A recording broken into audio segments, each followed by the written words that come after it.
BVS Ravi గారిని మాట్లాడవలసిందిగా request చేస్తూ ఉన్నాం. అలా అద్భుతమైన సినిమాలను ఎంకరేజ్ చేస్తూ ఉంటారు ఆయన. అందరికీ నమస్కారం. ముందుగా I want to talk about Tarun, one of my favourite directors. And before talking about Tarun, అమ్మ మీ అబ్బాయిని మీరు చాలా చాలా ముద్దుగా పెంచినట్టున్నారు. చాలా బద్ధకం మీ అబ్బాయికి, పూర్తిగా ముద్దు చేస్తారు మీ అబ్బాయిని. తరుణ్ ఫస్ట్ ఫిలిం పెళ్లి చూపుల కంటే ముందు సైనమా అనే ఒక సినిమా తీశాడు, చిన్న షార్ట్ ఫిలిం. అప్పటి నుంచి నాకు I follow him and I regard him as one of the directors who brought quite a revolution in Telugu cinema.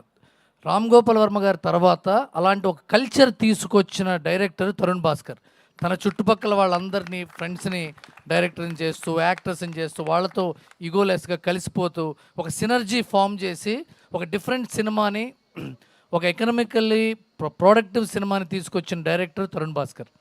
అలాంటి తరుణ్ భాస్కర్ యాక్టర్ అయిపోయి సినిమాల డైరెక్షన్ బదులు గోయింగ్ విత్ ద ఫ్లో, ఇప్పుడు అభినవ్ అన్నట్టుగా గోయింగ్ విత్ ద ఫ్లో అని సినిమా యాక్టింగ్ చేయడం చాలా బాధగా ఉంది నాకు. ఎందుకంటే హీఈస్ వర్త్ ఎ మిలియన్. ఒక 10 లక్షల మందిలో ఒక తరుణ్ కూడా ఉండరు, 1 కోటి మందిలో తరుణ్ ఉంటాడు. That kind of a talent he is. And after that అతను చేసిన సినిమాలన్నింటిలో యాక్టింగ్లో అన్నీ మంచి. అతను ఇప్పటిదాకా తరుణ్ సరిగ్గా యాక్ట్ చేయలేదు అన్న సినిమా లేదు. He brings that freshness, he brings that light heartedness, even how much depth character has. అది చాలా కష్టం ఒక యాక్టర్గా. అలాంటి ఒక యాక్టరు, అలాంటి ఒక కల్చర్ ఉన్న యాక్టరు, డైరెక్టరు పక్కన పెడితే ఇప్పుడు ఈషాకున్న ప్రాబ్లం ఏంటంటే అమ్మాయి చాలా మంచి యాక్టర్. సీరియస్లీ, అంతకుముందు ఆ తర్వాత సినిమా నుంచి అమ్మాయి యాక్టరు. మంచి యాక్టింగ్ స్కోప్ ఉన్న క్యారెక్టర్సే ఈషాకి ఇస్తారు కదమ్మా. మంచి యాక్టింగ్ స్కోప్ లేదండి, ఓన్లీ ఇట్ డ్యాన్స్ అంటే ఎవరు, అందుకే ఈషా ఎందుకు?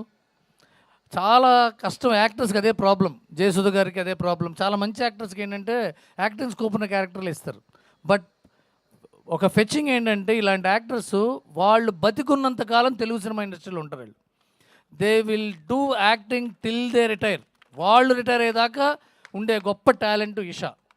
I wish you all the best with the couple, great success. And ఇలాంటి ఒక టీము, ఒక పక్క సృజన్ ఎలాంటి సినిమాలు చేసుకుంటూ వచ్చాడు. Content rich films, content rich. 35 I think it's going to take away the cake in the next national awards. I wish you all that because it hugely it deserves it. ఇప్పుడు ఆ cinema పాట నేను నీలిమేఘాల writer ఎవరు కలవలేకపోయినా, ఇక్కడ కలవడం నాకు బాధగా ఉంది. ఎందుకంటే ఇప్పుడు మీరు ఏంటి ఆ పాట రాసిన తర్వాత నన్ను ఎవరో పిలవలేరు అన్నారు కదా. There is huge communication gap. మేము మీతో పాట రాయించుకోవాలి, మీరేమో ఎవరు రాయించుకోవట్లేదని మీరు. సో ఈ మ్యూజిక్ ఇండస్ట్రీలో చిన్న దాన్ని ఏమంటారంటే ఒక వైఫై ఉంటుంది, ఎవడు వైఫైలో వాళ్ళే ఉంటారు. ఆ మ్యూజిక్ డైరెక్టర్లు, ఆ లిరిక్ రైటర్లు, ఇంకోళ్ళకి ఆ వైఫై పాస్వర్డ్ ఎవరు, పాస్వర్డ్ దొరకడం కష్టం. So I wish you grand success. And ఈ నందకిషోర్ ఉన్నాడు, 35 డైరెక్టర్ నందకిషోర్ అడిగి, ఇంతకంటే ఏ సినిమా చేయట్లేదండి నువ్వు, ఈ 2 ఏళ్ళ నుంచి ఖాళీగా ఉన్నావు అంటే, లేదండి ఏదో స్క్రిప్ట్ రాసుకున్నాను, ఏవో తెలిసిందే కదా, మీకు తెలిసిందే కదా అన్నాడు. నువ్వు డైరెక్ట్ చేయకపోతే నీ తప్పే, that kind of a talent you are. And అరే సజీవా యారా సజీవ్ యార్ Sajeev.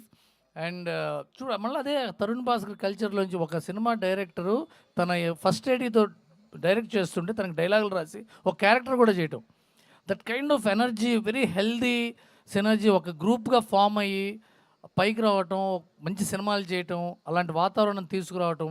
It is a very very healthy atmosphere. ఇంత హెల్దీ అట్మాస్ఫియర్ సినిమా డెఫినెట్గా పెద్ద సక్సెస్ అవుతుంది. Jai Krish, your songs are amazing. I think I'm going to wish everyone a grand success and welcome Vivek, Anoop to Telugu industry. Great people into Telugu cinema. ఇంతకాలం హీరోయిన్లు first 2 సినిమాలు 2 మాటలు తెలుగులో మాట్లాడటం విన్నాం. ఇప్పుడు బాంబే నుంచి ప్రొడ్యూసర్ తెలుగులో మాట్లాడటం చాలా ఆనందంగా ఉంది.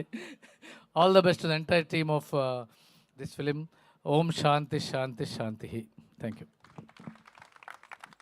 Thank you Ravi garu, thank you so much. Yes, ఇప్పుడు మా captain of the ship, the main pillar AR Sajeev గారిని మాట్లాడవలసిందిగా రిక్వెస్ట్ చేస్తూ ఉన్నాం. And the stage is all yours.